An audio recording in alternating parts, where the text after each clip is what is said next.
Langkah hukum yang ditempuh Teddy Pardiana kembali menyeret nama keluarga komedian Sule.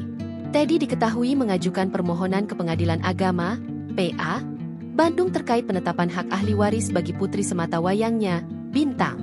Permohonan tersebut tercatat resmi sejak 1 Desember 2025 dan menempatkan keluarga besar Sule sebagai pihak termohon. Dalam perkara itu, sejumlah nama didaftarkan, mulai dari Rizky Febian, Putri Delina, Rizwan Fadilah, Ferdinand Adriansyah Sutisna, hingga Utisah, ibu dari mendiang Lina Jubaedah. Sule sendiri merupakan mantan suami Lina, yang dari pernikahan mereka dikaruniai 4 orang anak. Setelah berpisah, Lina menikah dengan Teddy Pardiana dan memiliki seorang anak perempuan bernama Bintang. Seiring bergulirnya permohonan tersebut, Teddy turut mengungkap respon salah satu anak Sule, Putri Delina. Menurut Teddy, komunikasi secara kekeluargaan sebenarnya sempat terlintas, meski tak berjalan mulus hingga akhirnya ia memilih jalur hukum. Kalau kemarin, Teh Putri sendiri memang ada niatan. Secara kekeluargaan, buat apa ya? Ibaratnya ketemu membicarakan penetapan waris juga. Ujar Teddy, dikutip Tribun News dalam YouTube Reben Entertainment, Sabtu, 17 Januari 2026. Ia menyebut, dalam rencana tersebut, Putri Delina berharap persoalan bisa dibicarakan tanpa sorotan publik. Cuma ya penginnya nggak dipublikasikan kemarin, kalau Teh Putri. Lanjutnya, namun, Teddy menilai upaya tersebut sulit menemukan titik temu karena persoalan yang sudah berlarut-larut. Cuma karena memang sudah lama dan saya rasa nggak bakalan beres-beres, katanya.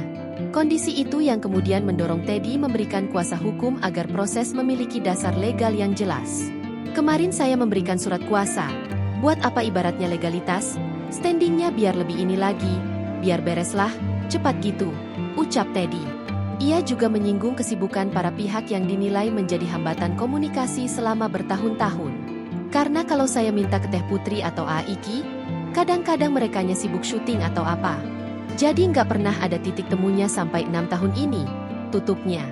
Kuasa hukum Teddy, Wati Trisnawati, menegaskan bahwa perkara tersebut bukanlah gugatan pembagian harta warisan. Sebetulnya ini bukan gugatan, jadi permohonannya adalah permohonan ahli waris kontensius. Karena ini konteksnya yang kami mohonkan itu tidak ada objek hartanya, jadi lebih ke penetapan ahli warisnya. Makanya disebutnya permohonan kontensius, kata Wati, dikutip Tribun News dalam YouTube Reben Entertainment, Sabtu, 17 Januari 2026. Ia kembali menegaskan bahwa kliennya sama sekali tidak menuntut pembagian harta peninggalan Lina. Fokus utama Teddy adalah kepastian status hukum sang anak. Lebih lanjut, Wati menyinggung adanya pernyataan yang menyebut Bintang bukan bagian dari saudara kandung anak-anak Lina lainnya. Hal itulah yang mendorong pihak Teddy menempuh jalur hukum. Download Tribun X sekarang, menghadirkan lokal menjadi Indonesia.